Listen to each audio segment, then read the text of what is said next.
ஒரு பெரிய மரத்துல தேனீக்கள் கூடு கட்டி வாழ்ந்து வந்துச்சு. அதுல ஒரு பெரிய தேனியும் இருந்துச்சு. ஒரு நாள் அந்த பெரிய தேனி பெரிய தேனாடையை தூக்கிறதுக்கு ட்ரை பண்ணுச்சு. அப்போ அதோட கால் உடஞ்சிடுச்சு.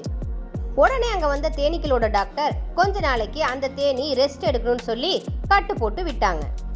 தன்னால பறக்க முடியலையே அப்படின்னு சொல்லிட்டு ரொம்ப சோகமா தேன் கூட்டிலேயே இருந்துச்சு. அது தன்னால பறக்க முடியலனாட்டும் மற்ற எல்லாருக்கும் அறிவுரையாவது சொல்லலான்னு அப்படின்னு நினைச்சு எல்லா தேனீக்களுக்கும் அறிவுரை சொல்ல ஆரம்பிச்சுது.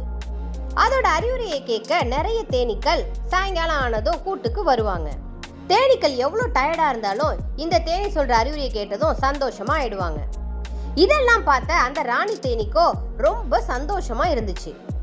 ராணி தேனி வந்தது கூட கவனிக்காம இந்த தேனி எல்லாருக்கும் அறிவுரை சொல்லுச்சு.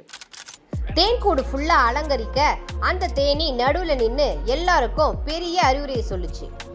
தன்னால உழைக்க முடியலனாலும் யாருக்காவது ஒருத்தருக்கு உதவி செய்யணும்.